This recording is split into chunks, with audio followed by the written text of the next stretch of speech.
You showing up is just an embarrassment to the whole family. That's what my father said when I asked, are we inviting the relatives to Mom's birthday this year? Like we usually do? They feared my presence would make them look bad in front of my sister's boyfriend. After that, I said nothing. I quietly logged into my bank account and canceled every automatic payment I had covered for the past 2 years.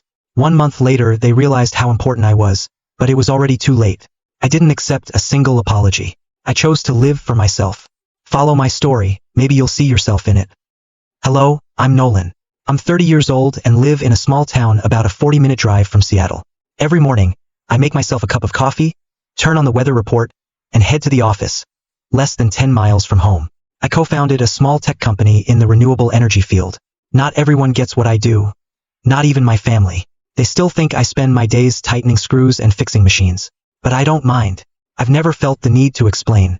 Sometimes, when someone asks about my family, my parents or my sister Melissa, I smile a little. It's been a while since we talked. I say, leaving it at that. Not because I'm hiding anything. Because I don't see the point in retelling it anymore. I haven't been in touch with them for over 2 years. No calls, no texts, no holidays, no birthdays, nothing.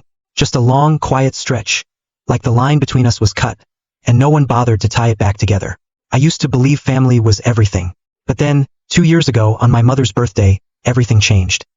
2 years ago, 3 weeks before my mom's birthday, I had just booked my flight and gotten time off work. The plan was simple. Go home early, stay a few days and help prepare, just like every other year. Nothing special. I just wanted to give them a heads up. I called my mom right away, but my father picked up, after just 2 rings. I'll be coming home 2 days early, I said casually. If there's anything you need me to pick up or help with, just let me know. At first, he just gave a vague, but then he hesitated. And when he finally spoke, his voice sounded off, heavier than usual, like he was trying to avoid something. Nolan, if possible, maybe don't come home this year. At that moment, I thought he was just concerned about my schedule. It's fine, Dad, I said, still holding a warm mug of coffee. I've got everything sorted. It's no trouble. There was a longer pause this time. Then he spoke again, firmer now, but also colder. Melissa's bringing her boyfriend home this year. He's a manager, someone important, speaks well and carries himself properly. And your job, well, it isn't very comfortable just to talk about. So it's best if you don't come. At that moment, I felt a heat rise from the back of my neck to my face. My heartbeat skipped, and I instinctively gripped my coffee mug tighter. What the hell did you just say? I snapped, no longer able to keep my voice calm. Are you seriously saying that to me right now? He didn't deny it, didn't take it back, didn't soften.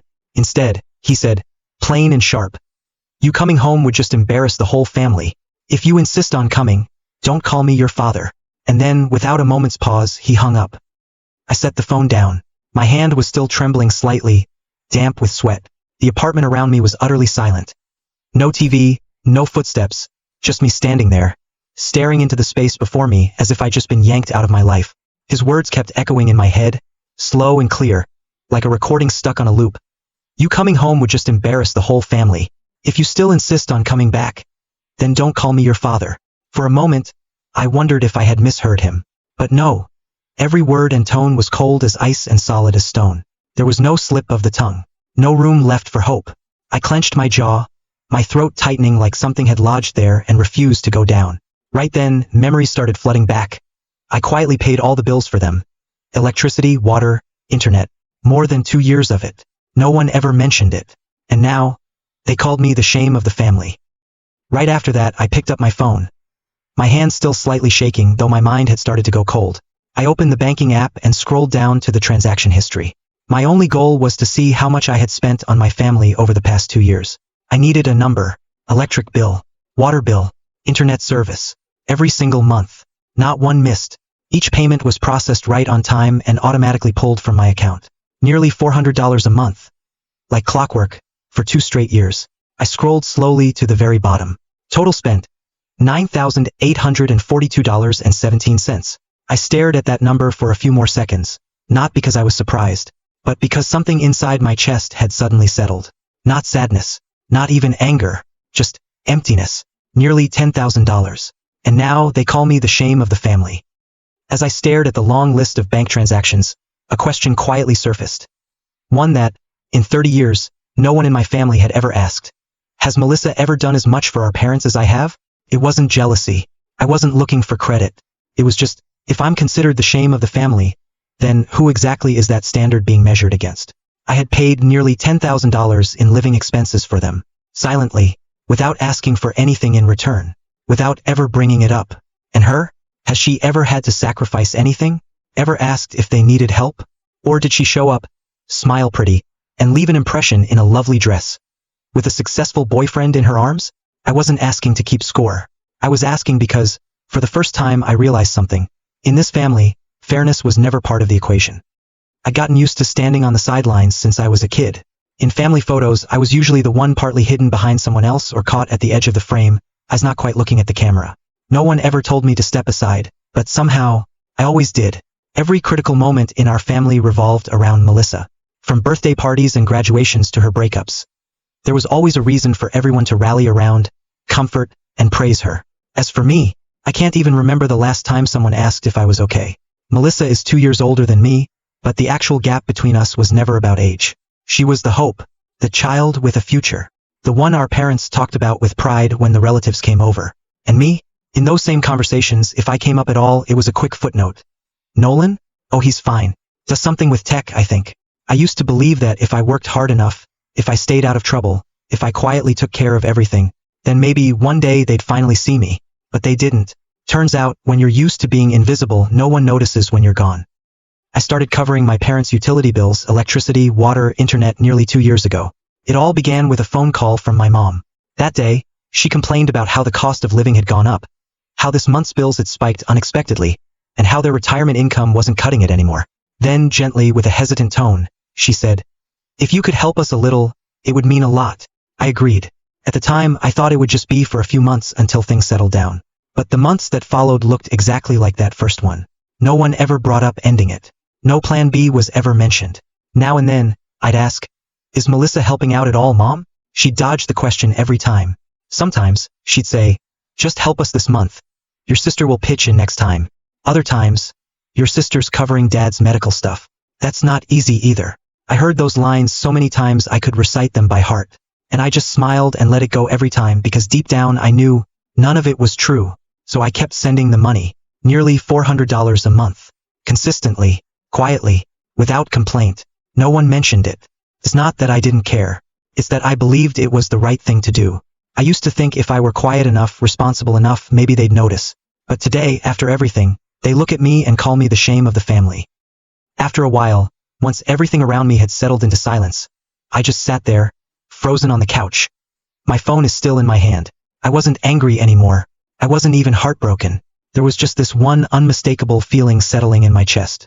Something like, that's enough. Right after that, I opened my banking app. I scrolled down to the automatic payments, the section where I'd set up monthly transfers to cover my parents' bills, electricity, water, and internet. One by one, I tapped into each item and canceled it without hesitation. I did it quietly, not to get even, but to hold on to the one thing I still had left. A little self-respect. The only thing they hadn't managed to take from me. About a week later, I got the first message from my mom. The same soft tone she always used. No mention of what had happened. No apology. I just got a notice that the internet bill is due. Can you take care of it? I read the message, stared at the screen momentarily, and then put the phone down without replying. Not because I was trying to make a statement, but because, after everything, the first thing they thought to say was still a request. Pay the internet bill. Note, are you okay? Not even something as simple as, can we talk? So I stayed silent. And to me, that silence said everything that needed to be said. 2 weeks later, my dad called. The phone rang a few times, then stopped. I didn't answer. A few minutes after that, he left a voicemail. His tone was sharp, impatient, just like it had always been. The power company called. This month's bill hasn't been paid. What's going on? Still no concern. Still no acknowledgement of what he said the day I called to say I'd be coming home for Mom's birthday. I listened to the message, turned off the screen, and laid the phone face down on the table. And just like that, I stayed silent, through to my mother's birthday. About 3 weeks after the day my father told me not to come home, it was my mother's birthday. The party went on like every year, her favorite roasted chicken, the usual cake from the bakery she liked, and a few close relatives gathered around the dinner table. Everything was neatly planned and in place except for me. That afternoon, at precisely 4 p.m., I was sitting in my living room, holding a cup of coffee that had long gone cold, when my phone buzzed. It was my mom calling. I looked at her name on the screen for a few seconds, then put the phone down. They didn't answer, didn't even think twice. A few minutes later, my dad called. Then Melissa. 3 calls in less than 10 minutes. I let them all go. No curiosity. There is no urge to respond.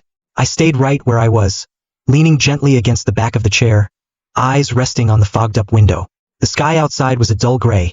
No rain, but cold in that quiet, creeping way that feels like winter just brushed up against your doorstep. About 10 minutes later, the messages started coming in. Mom was first. Nolan, the power's been shut off. The whole house is dark. Please pay the bill. I picked up the phone and read her message in silence. No anger, no surprise, just a quiet hollowness spreading through my chest. The kind you feel when you've spent years caring for a family, and now, you're the only one left carrying that weight. Then my dad. No water. We can't cook. Handle it now. Then Melissa. Internet's down. Guests are arriving. Please fix this, urgent. I glanced at the clock. 5:12 p.m. I remembered clearly. I canceled all the automatic payments precisely 3 weeks ago, right after the night. My father told me that if I insisted on coming home, I should never call him dad again. And now, in the middle of the birthday party, they told me not to attend. Everything started shutting down, the power, the water, the internet. Each one disappeared right when they needed it most. I didn't text back, didn't call. I felt no need to explain. I just sat there, slowly turning the cold coffee cup in my hands, eyes still gazing out the window, as if looking past everything I could see. And in that moment I knew, they weren't calling because they missed me. They were calling because there was no one left to carry the burden for them. By around 6 in the evening, my phone started buzzing again. Non-stop this time. But it wasn't my parents or Melissa anymore. It was the relatives, the ones who only show up on holidays but somehow feel entitled to pass judgment. The messages came in waves. Some called me disrespectful. One said outright, "You embarrassed your mother in front of the whole family." Another, more subtle but just as cutting, "Your sister was right. People like you shouldn't show up on a happy day." I read through each message, not bothering to reply. Not because silence meant agreement, but because I'd long stopped trying to explain myself to people who always chose the louder crowd over what was right. I was about to set the phone down when the screen lit up again. It was Aunt Lauren, the only person in the family who still held a bit of trust in me. She was calling on video through an old app only she and I still used, because we were the only ones who ever cared enough to look each other in the eye when it mattered. I hesitated for a moment, then answered on the second ring. The first thing that came into view was her face, slightly blurred by the yellow glow from the kitchen behind her. A place I used to know like the back of my hand. Every crack on the wall, every squeaky cabinet. But tonight, the room felt different. There were clinks of silverware, awkward laughter, and scattered small talk floating in the background. She looked at me through the screen, her eyes soft but worried. "You're not going to pay it, Nolan?" Her voice wasn't accusatory, just light, like she was trying to figure out what was happening. I looked into her eyes, and when I finally spoke, my voice was slow, like I was dragging up something I had buried for too long. "You know, Auntie, it was Dad told me not to come." I swallowed hard. "He said if I still insisted on showing up, I shouldn't call him my father anymore." She went quiet. Her gaze shifted as if she were scanning the room behind her. And right then, the call descended into chaos. I heard my mother's voice, more evident now, cutting through the noise. "Tell him I'm ashamed of him. On this day of all days. How could he do this?" Then my father, sharp and loud. "It's not that serious. It's just paying a few bills. What kind of man gets petty over money?" Another voice. I think it was my uncle. "Poor Melissa. Having to deal with a brother like that." Footsteps approached the camera. Melissa appeared behind Aunt Lauren, arms crossed, lips curled in irritation. "He even picked up the call? Mom's been crying all day. Does he even care? Seriously, no shame at all." I didn't say a word. I just watched, and held onto my silence, as if it were the only form of self-protection I had left. Just as I was about to end the call, another face appeared from the left side of the screen. A young man with neatly combed hair and a dark suit. He looked at me, a flicker of confusion in his eyes, then offered a hesitant smile. "Hey boss," he said, voice slightly rough, like he wasn't sure if those words belonged in this moment. I froze. My eyes stayed locked on the screen, and I gripped the phone a little tighter, without even realizing it. I hadn't expected this. Not here. Not on the very night they all agreed I was too much of a shame to be invited. I stared at him for a few seconds longer, and then it all clicked. His face, the way he spoke. Of course, he was one of the new hires, recently transferred from our southern branch. We'd exchanged a few emails, he'd sent me 2 reports, but I had never realized he was Melissa's boyfriend, the one everyone had been so eager to impress. The room behind Aunt Lauren seemed to hold its breath. I saw her glance over her shoulder, and suddenly, the kitchen came alive with a nervous stir. Then someone, her voice hushed, asked, "Wait, what did he just call Nolan?" Another voice followed, uncertain, "Boss? Does that mean Nolan is Melissa's boyfriend's boss?" The whispers swelled like a rising wave, overlapping, unsure. And me? I just kept watching the screen. No nod, no denial. I'm just waiting to see where it will go. And right then, the young man stood up straighter, looked past the camera toward the others in the room, and spoke clearly. "In case you didn't know, I work at Pacific Terratech. Mr. Nolan is one of the company's co-founders." His words landed sharp and unmistakable, loud enough to cut through the clatter of plates and murmurs. And the room fell into a strange kind of silence. It's not awkward, just stunned. I still didn't say a word. I pressed my lips together and gave a faint nod, a quiet confirmation. He turned back to the screen, eyes a little wide, and I said, calmly, evenly, like the words had been waiting, "Hope your big introduction goes perfectly." Then I hung up. That night I slept soundly. No tossing, no racing thoughts, no jolting awake in the dark with old questions echoing in my head. For the first time in years I felt light, not out of satisfaction, but because finally they knew who I was. The following day, before sunlight had entirely slipped through the thin curtains, I reached for my phone and checked my emails, like always. A few meeting reminders, a couple of notes from accounting. Then I saw a name I didn't recognize in the from field, Hudson Kane. I opened the email. The first line hit me right away. "I'm sorry, I didn't know you were Melissa's brother. I've always respected you at the company." I raised an eyebrow, leaned against the pillow, and kept reading. Hudson wrote that he had been genuinely surprised to learn about the family connection between me and Melissa. And then, without sidestepping or softening it, he said, "I didn't expect her to be like that. I'll be ending this relationship. Thank you for not putting me on the spot before everyone." I rested the phone on my chest and closed my eyes momentarily. It took me a few minutes before I reopened the inbox and started typing my reply. Slowly, clearly, and without dressing it up. "Hudson, that's your matter. I don't expect anyone to make decisions to stay in my good graces. Think carefully before you do anything. And for the record, I don't bring family into the workplace." I hit send. No further thought. No lingering emotion. For me, that was enough. Some things, once they're clear, I don't need anything else. Around 10 a.m., just as I was wrapping up a meeting with the department heads and gathering my notes, my phone buzzed in my pocket. I pulled it out and saw the name Melissa, my sister. I stared at it for a few seconds, then hit decline. Not out of anger, not to make a point, just because I'd grown tired of apologies that only ever show up after everything's already fallen apart. 5 minutes later, a message came in. "I'm sorry, I didn't think Hudson would change like that. You're his boss. If you said something, I'm sure he'd listen. Please talk to him. Ask him to come back to me." After reading it, I approached the hallway window and leaned against the glass. I reread the message, and again. Then I typed my reply. Not long, not short, just enough for her to understand. "Hudson didn't leave because I told him to. He left because of how you live, how you treat people, how you look down on what you don't understand, and how you always assume that with a soft enough voice, you can steer anyone." I hit send, slipped the phone back into my pocket and returned to my desk. But less than a minute later, another message came through. "I know, I messed up. This time, I mean it. I'll change. Please, believe me, just this once." I didn't respond. I read it, sat with it for a moment, but nothing stirred inside me. Not because I didn't care, but because I finally understood. Sometimes the distance between two people, it isn't in the apology. It's in when the apology comes. I quietly deleted the message, left nothing behind, and turned back to the life that was still actually happening. A week later, on a Friday afternoon, just as I stepped back into the house from the garage, I froze right there on the porch. My parents were standing at the front door, each holding a small suitcase, faces drawn with fatigue from a long flight. I didn't ask why they were here, because if they had flown all the way out to see me, it wasn't just a casual visit. I opened the door and let them in. No tension, no forced politeness, just a simple decision. I didn't want to have that conversation outside, with the wind picking up along the porch. We sat in the living room. The tea on the table was still steaming. My father spoke first. He apologized with a tone calmer than usual. My mother added to it, said they'd thought things over, maybe they had gone too far, that things should have never gotten to this point. I stayed silent, didn't interrupt, just listened, to see if this apology was indeed the end of something, or just the beginning of something else. And, as I had expected, my father's tone shifted. "We're family, Nolan, and family helps each other. We raised you, sent you to school. Everything you have now, a part of it comes from us. Right?" I looked at him. My expression didn't change, but my posture straightened just slightly. Then my mother spoke, her voice soft. It's like she was saying something completely reasonable. If you could, maybe send us about $2,000 a month. Just a little support. It's not much for someone like you?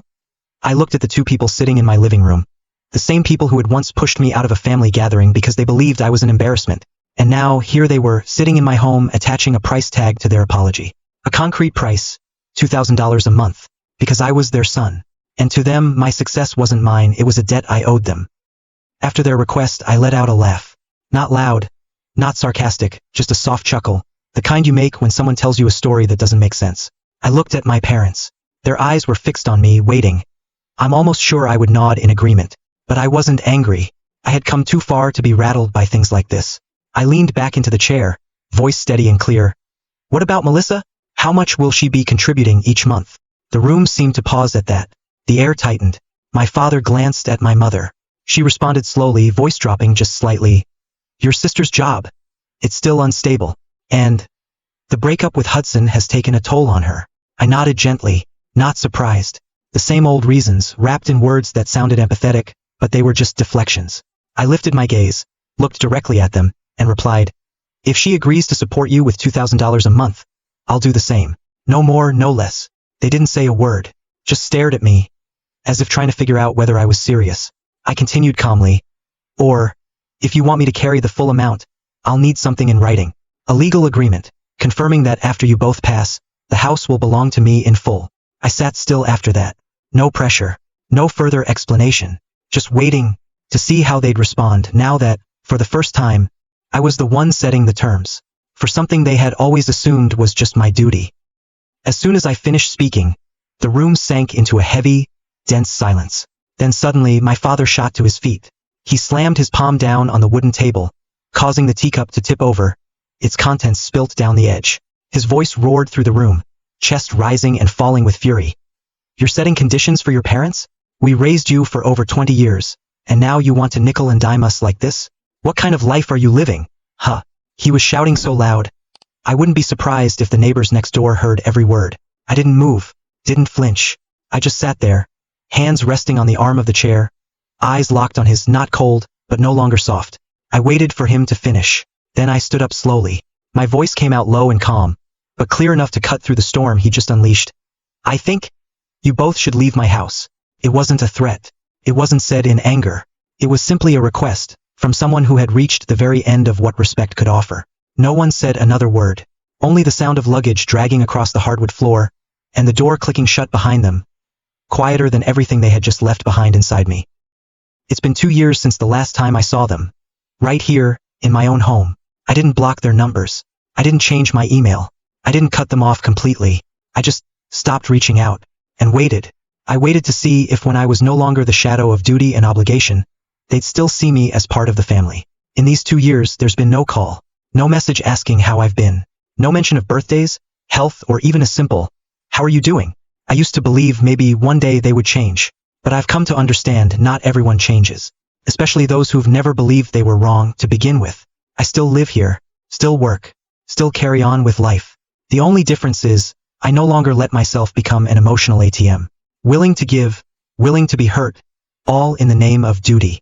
And if there's one thing I've taken from all of this, it's this. Family is not a place where people get to demand your kindness and call it love.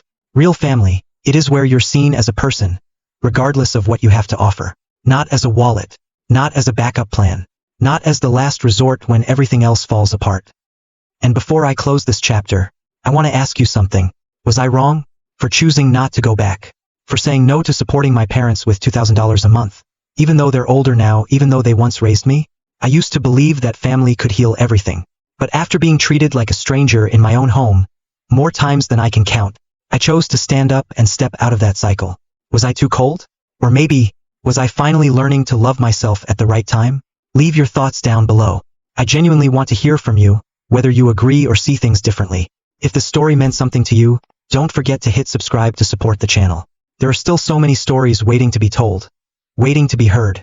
Take care, and I'll see you in the next one. Thank you for staying until the very end.